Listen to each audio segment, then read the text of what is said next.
like building an empire of knowledge. Block, top of block, top of block, top of block.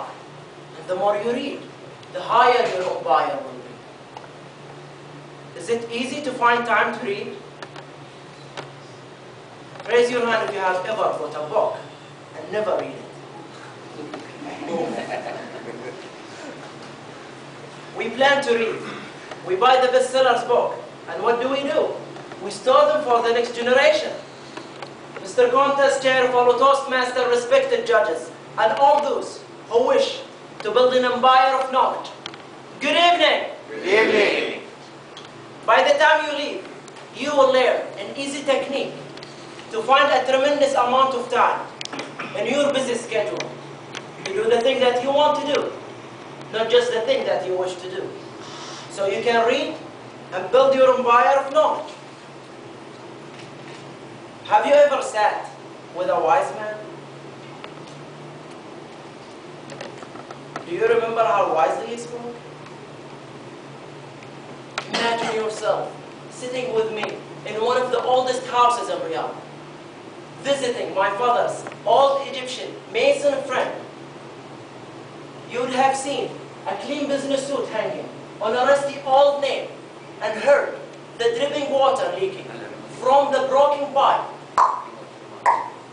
and felt the roof will fall on you at any moment, and smell the aroma of garlic. The mason asked me, "Do you like reading?"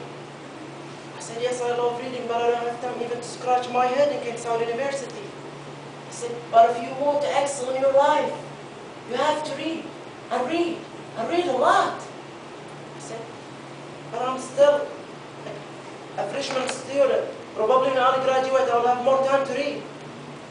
He looked at me with those wise eyes and said, "You have a tremendous amount of time right now, and you want to wait until you graduated?" You will probably ask him the same question that I asked. "Where is the time? I don't see it." Then the mason said the statement that changed my life, and it might change yours.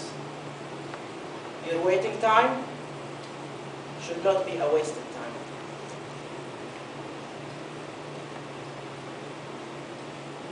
In your waiting time, are you wasting time? Yes. Have you ever gone to the bank and had to wait? Yes. Many times.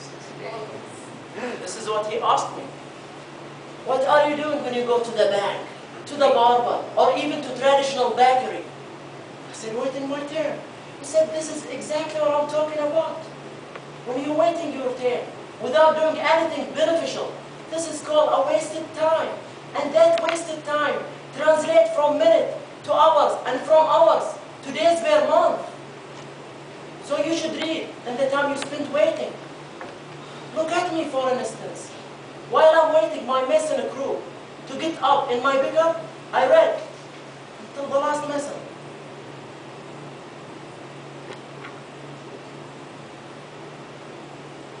But now I'm 69 years old, able to stand in front of any crowd, at a Riyadh Literature Forum, confident, wearing that black business suit. And as I stated my opinion, everyone listen to every single word that I say. You know why? Because I read. And they don't.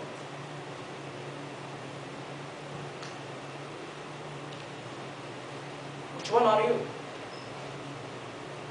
The one who reads? Or the one who doesn't? I left the mason, not really paying much attention to what he had said. But guess what happened? What do you think that I started to notice? I can't read it. I started to notice how much time that I spent waiting whenever I go. And you will probably notice the same thing when you leave here. So I decided to start reading whenever I go.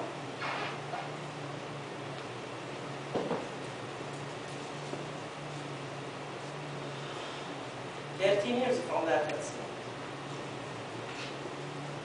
You hardly see me without a book whenever I go. Right now, when I see a long line in front of me, I say, oh great, I got to wait. I pull my book and I start reading.